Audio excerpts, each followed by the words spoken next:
Have you ever had one of those moments where you make a decision and then you look back on it and wonder, why? Well, seeing Diddy Kong as high as number 5 on my list was one of those moments. When I sat down to record the footage for this bit, my initial reaction was something akin to, dude, were you high or something? Why would Diddy Kong be this far up? Diddy Kong is a character you aren't going to fall in love with on your first outing. He's quick and mobile, but he seems to lack any power to speak of. 3 of his 4 special moves don't deal consistent damage, and his smash attacks aren't very good at doing any smashing. So why oh why would he be anywhere near the top? That's a good question, and if I keep writing like this, I'll probably convince myself that. You can't really get in there and smack people around as Diddy Kong. He's a light character without the devastating power that others possess. Diddy Kong's game revolves around annoyance, perfectly summarised by his down B special, the banana peel. I fucking love the banana peel. In reality, putting down bananas is just a waste of time because they won't do any damage, but they will trip up any player who treads on them because, you know, they're bananas. This means that your tripped opponent is perfectly exposed to a smash attack, and when you rack up a bunch of these moves, you'll be in the money very soon. Again, we have the Peanut Pop Gun, his standard special. Using it for the sole purpose of doing damage is quite a bad idea, but if an opponent has been knocked away by a previous attack, you can get bits of chip damage on them, and if you have the time, launch a fully charged shot at them. It might not be the most effective way of doing damage, but it keeps you at a fair distance from your opponent, and it embraces the idea I mentioned previously. You won't really be able to get in there and launch people flying with your mighty monkey tail or something, but Diddy Kong's great survivability allows you to keep on chipping away, waiting for the moment to strike, and then taking it. I very rarely get KO'd as Diddy Kong, so the damage output isn't the biggest of worries, and frankly, being annoying is so much fun. Even so, Diddy Kong still has a very impressive final smash. It's another one of those transformation final smashes, and if you've been watching the previous parts of this list, you'll know that I like those a lot. Breaking the smash ball allows Diddy to fly around with his rocket barrel pack and murder foes with devastating shots from the pop gun. You become a mobile peanut airstrike. I've always wanted to say that. It's a little similar to Yoshi's final smash, but with this one has peanuts. And I love me some peanuts.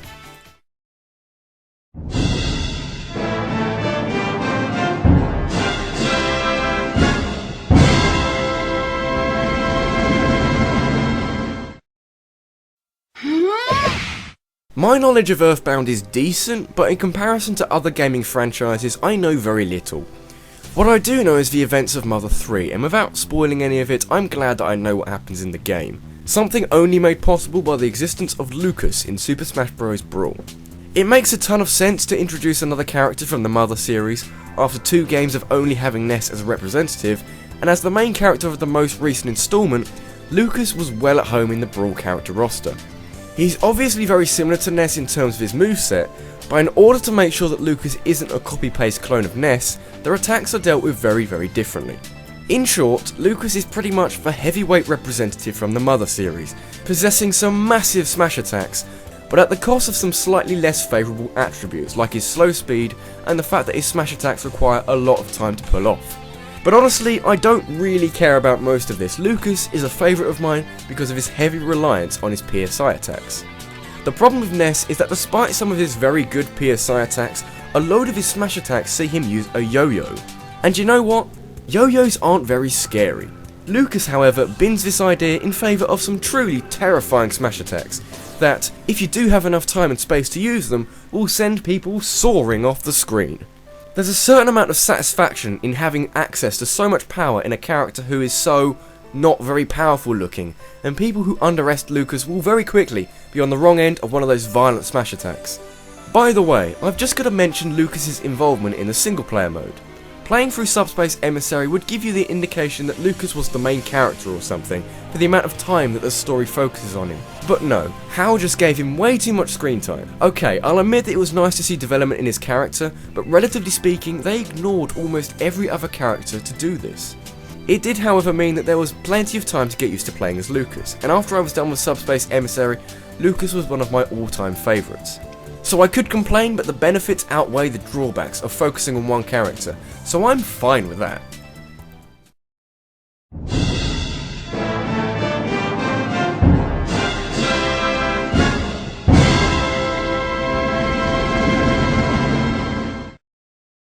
It's showtime! It's 2006 and the Super Smash Bros. Brawl trailer is out. you are super excited. They've got Meta Knight, they've got that pit guy, and Samus has finally taken her clothes off for Smash Bros. They've even thrown in Wario because I'm sure the guy can find something productive to do. Wario unleashes some nuclear level flatulence and you think to yourself, what a trailer, I'm super hyped now. Oh, but young naive British kid Hal had just one more trick up their sleeves. Out of nowhere, Solid Snake is in Super Smash Bros. And how the hell are you supposed to react to that? A lot of people lost their shit at Sonic being in Brawl, but for me, it was Snake that left me gobsmacked at his inclusion.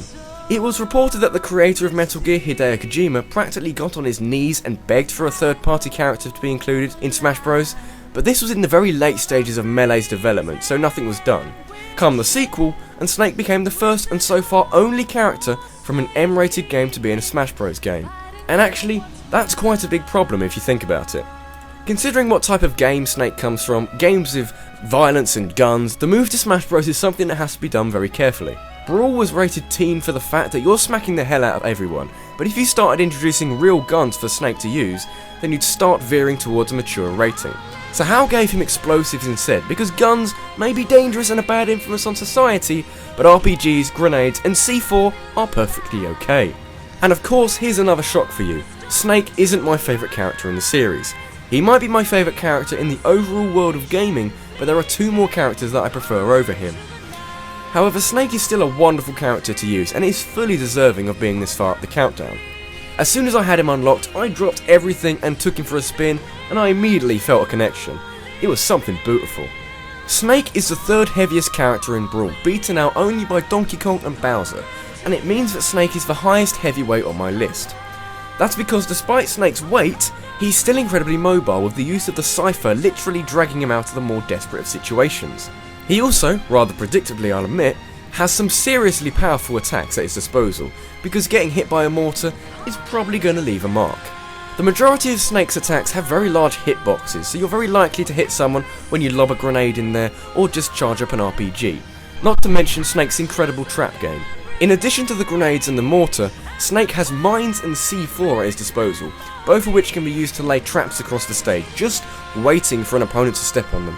Most of the time, your opponents will be too occupied trying to dodge Snake's formidable physical moves and all those projectiles, so the likelihood is that they'll soon forget about those traps you set just a while ago. And I like that a lot. At which point we arrive at his final smash. While not one of the best, it's another one that tests the skill of the user and has you in control of a grenade launcher as you send explosives into the screen in a sort of reverse Nintendo scenario.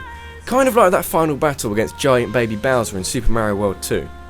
You've got a total of 12 shots, but because time is limited, it's better to just spam the things and try and juggle your opponents off the screen. It's probably not the most effective in the game, but it puts a smile on my face and devilish laughter in my lungs. Lungs? Maybe lungs. And also I just want to throw in how much I love the codec taunts. While they don't really serve much purpose in how Snake fights, I love how much effort was put into it, with a ton of in-jokes thrown in for good measure. In the end, Snake is one of my all-time favourites in the Smash Bros series, and I really hope that Namcom keeps him for the next installment. I'll send them cookies if they do. Namcom, I will send you cookies!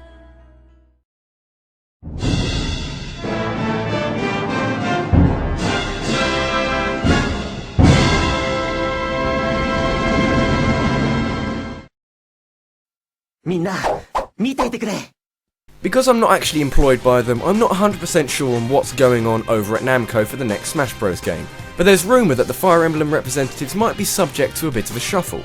It's thought that Roy won't be returning and that Ike is also due to be taken out in favour of a completely different character. And I guess we'll be wondering right up until the E3 trailer. But please Namco, for the love of everything anyone holds dear, please keep Marth. When playing Super Smash Bros. Melee, I heard rumours that there was another sword fighter in the game other than Link, who was at the time one of my favourites. The problem was that unlocking Marth wasn't really something that you'd trip over or something that would just happen. It required long-term commitment to the versus matches or using all the starter characters in the classic mode, and given how boring classic mode was, I never really had any inclination to do the latter. So I actually unlocked Marth by playing 400 versus matches instead. Marth's moveset is heavily reliant on his sword, with very few moves of his using anything other than his sword, but that isn't as much of an issue as it would have been, as his sword is demoralisingly strong, especially in Melee. Add in some staggering speed and brisk attack speed and you, my friend, have one special character. One that can be picked up by a relatively inexperienced player and mastered within a short space of time. His appearance in Brawl saw a slight nerf to his system, but not enough to deter me from using him as one of my mains. I mean, Marth in Melee was positively frightening, almost unfair to play against. But Brawl's Marth is slightly more balanced, with some of his moves toned down a bit from the previous game. For example, he loses the arched standard special move from Melee for more of a stabby move, so you've actually got to aim, rather than just throwing it about like who gives a shit. So, oh no, Marth is slightly worse in Brawl, how will I recover from this cruel twist of fate? Well, how about the only final smash that is guaranteed to KO someone, the only genuine one-hit KO move in the series? There are a couple of very rare circumstances that stop you from getting KO'd by this thing, but it's designed to be a one-hit KO, which is what this little thing is here. At this point you may start to wonder what exactly are the drawbacks with this guy. Does he even have any? Well, not really. I mean, he doesn't have a projectile move, and like I said before, a projectile move can help diversify the moveset, but how exactly would you get a projectile into his moveset? Also, his upbeat recovery can be unreliable if you misjudge just how little it moves you horizontally. Most of the time for me, Marth leaps up, but falls just short of the platform. I also read somewhere that Marth trips more than any other character in Brawl, and as you all should know, tripping is the single worst thing in the world. This is all fine and dandy, but honestly, do you care? Are you really going to lose sleep over the lack of projectile in Marth's moveset, or his high chance of tripping? No, Marth's setup is so good that the positives heavily outweigh the negatives, and that's the least I'd expect from a character ranked number 2 on my list of favourite Smash Bros characters.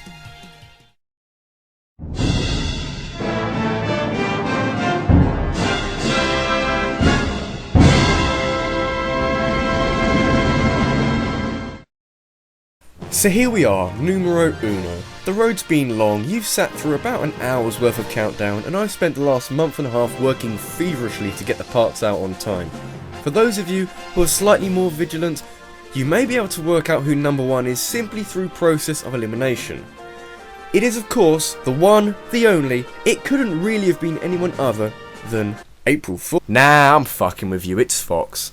I'm sure that there's a ton and a half of people who disagree with me given the sheer number of characters and options in the Smash Bros series, but for the 2.5% of people who agree with me, I salute your decision because you have fine taste in Smash Bros characters. You're also very, very good looking. But let's get down to business and talk about Fox a bit. I've mentioned the other members of the Star Fox franchise within the series early in the countdown, and it was always a case of good, but with significant downsides. With Fox, I really genuinely struggled to find a fault with this guy in all 3 appearances of him throughout the Smash Bros series.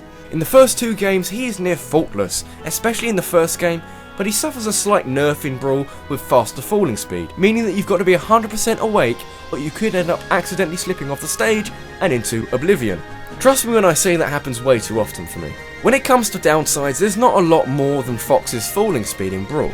In all 3 installments he's fast, with fast attack speed, and with some decent power too, meaning that combos are one of your greatest allies.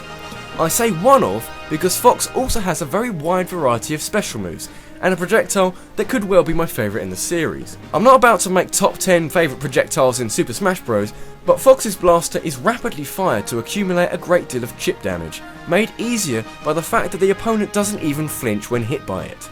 Fox's specials lead to a very diverse and flexible moveset that can cope with almost every opponent in the game. His side B and up B are very effective recovery moves, particularly the Fire Fox, which can be aimed in any of the 8 compass point directions. Or, if you have enough space and know the distance he travels, you can dash across the stage with the Fox illusion if you need more immediate horizontal recovery. It does help if you know just how far you go with this move, because it's incredibly easy to fall off the edge without any way of recovering after that. And should you come up against a foe that lobs projectiles at you, simply use the reflector and return to sender. And to top it all off, Fox's final smash is the Land Master Tank, and while it is actually the same final smash as Falco and Wolf, it lasts for a longer period of time. The apparent downside to having the Land Master out for too long is that it isn't as powerful as Falco's or Wolf's, but you can tell just by looking at this thing, this tank isn't left wanting for power. This has been rabbidluigi, and if you want just one last indication that the Smash Bros tier lists are the biggest load of bullshit going, take a look at the tier list for Fox.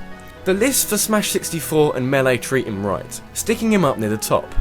My problem comes with the brawl list. He's 15th and in the D tier. I'm fucking done. Oh, and thanks for watching, and I'll see you next time. Take care.